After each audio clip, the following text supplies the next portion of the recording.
نحمده ونصلي على رسول الكريم ما بعد والسلام عليكم ورحمة الله وبركاته. I like how Mohammed have changed 5 minutes to 15 minutes in one fell swoop, mashallah.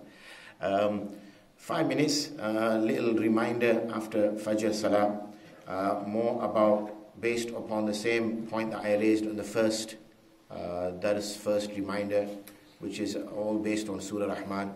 فَبِأَيِّ آلَاءِ رَبِّكُمَا تُكَذِّبَانِ, which of the signs of Allah subhanahu wa ta'ala, which of the favors of Allah subhanahu wa ta'ala are you going to deny? Yesterday I started talking about the voice and the importance of the voice. Today I want to go for something which is even more important than the voice, and which is the human brain. Now the human brain weighs about 1.5 kilos, about 3 pounds. Unless obviously you're dense or thick, then it's heavier. I was wondering if it would work, so early in the morning. Well, some people got it, some people didn't get it. It doesn't matter. Now, there are blood vessels which are in the brain, because the brain is one of the organs which takes most of the oxygen, and takes, in fact, is small organ where it takes up a lot of the oxygen, it takes up a lot of what we consume. So it is reported that around 60, there's different aqwal on this, around 60 to 80,000 miles worth of blood vessels inside the brain. So when you actually think about that, it's mind-boggling how that's even possible.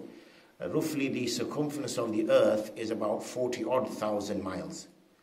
So that is something which is equal to that. So to be, in a small space like that, no more than 1.5 kilos, 3 pounds, is amazing. When you think about it, it's absolutely beyond thinking. We now see, with Apple phones and things going on, if you remember back in the day, I remember the old Commodore 64 and old things like that, which were really slow, and how they used to operate. I can see a few buzurgs nodding their heads, mashallah. Can see the age range that I'm in. For us that was really good, because you used to get the cassette. Obviously people might not know what a cassette is, but we used to get a cassette and you used to put it in the Commodore 64 and then press it and make all these funny sounds, and then like an hour later it would have loaded up the game, and then all the game was like 1 pixel which used to move, and you pretended that it was a plane or something. Over whatever, 20, 30, 40 years, the amazing things, phones can do now, amazing things computers can do. However, the brain is such a phenomenal thing that it works faster than the fastest computer on the face of the earth right now.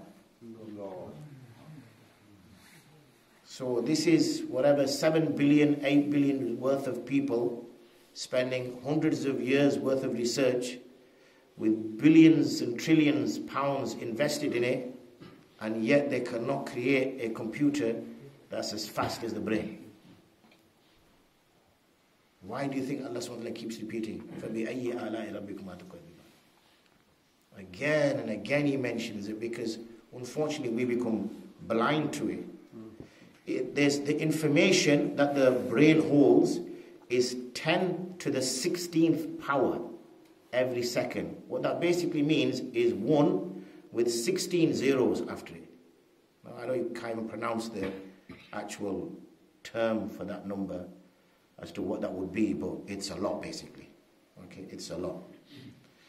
Information travels around 250 miles per hour in the brain when it's passing information on. And each brain, this is amazing, each brain is different than another brain. No two brains are the same. No.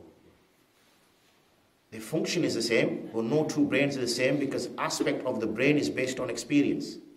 And no two people have had the same experience.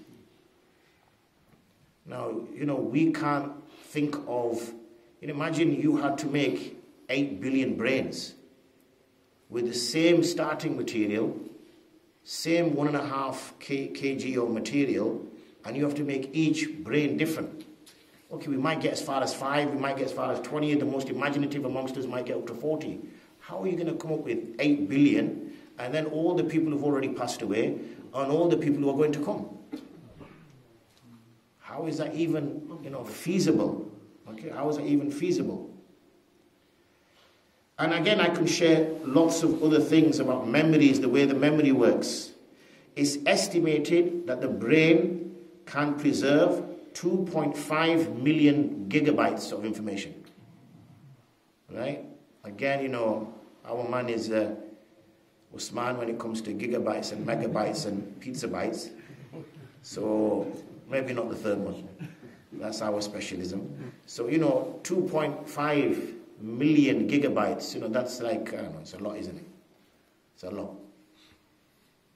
All preserved within that same lump that's inside the head. All this is going on.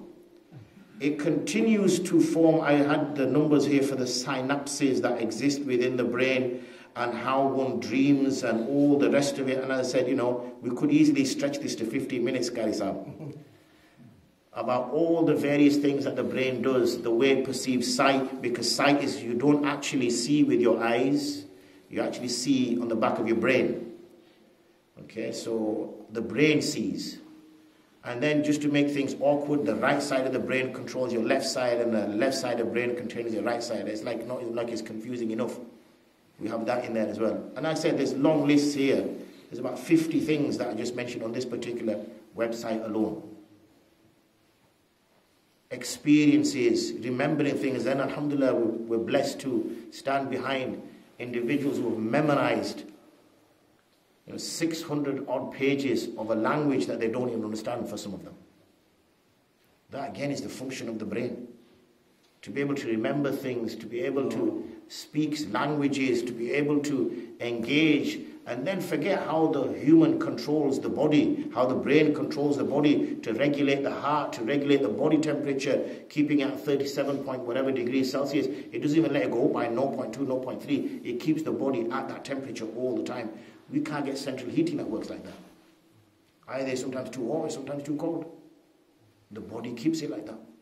When you get a virus, the brain is constantly checking to ensure then that the actual white blood cells are going to deal with that. And the most amazing thing as well is that there's no actual pain receptors in the brain. So they can actually carry out brain surgery whilst you are awake. Because you won't feel no pain. So when we sit and reflect and take these opportunities, these days, these months, then we don't have to look far at space stations or planets on the other side of the galaxy or the universe. We just have to look what's within us. And all that, with a clean heart and a true heart, all that will lead to is the fact that there is Allah. There is a creator.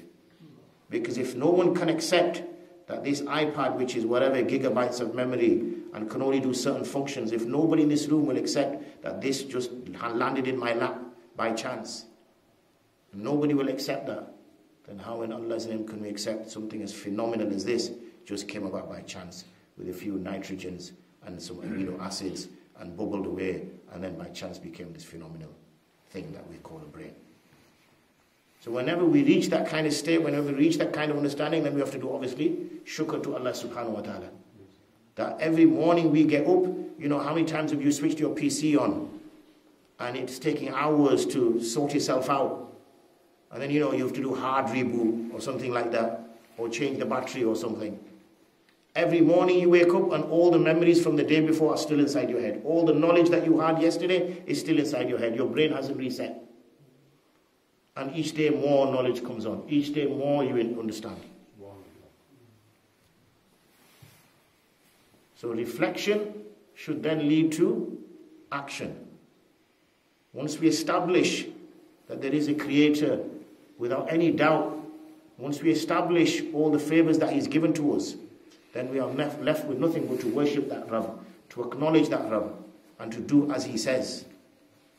And hence we see the reason in Surah Rahman, Allah subhanahu wa ta'ala mentions 31 times, which of the favors will you deny? No. Because there's so many favors that we are constantly denying. These are just some random ones I've picked so far. We've done 3 or 4. There's another 6, 7 I will share inshallah up until Eid day. So may Allah subhanahu wa ta'ala give us all the tawfiq to understand truly the favors that Allah subhanahu wa ta'ala has gifted us, and may we act accordingly. Wa akhiru da'wana alhamdulillahi rabbil alameen. Assalamu alaikum wa rahmatullahi wa barakatuh.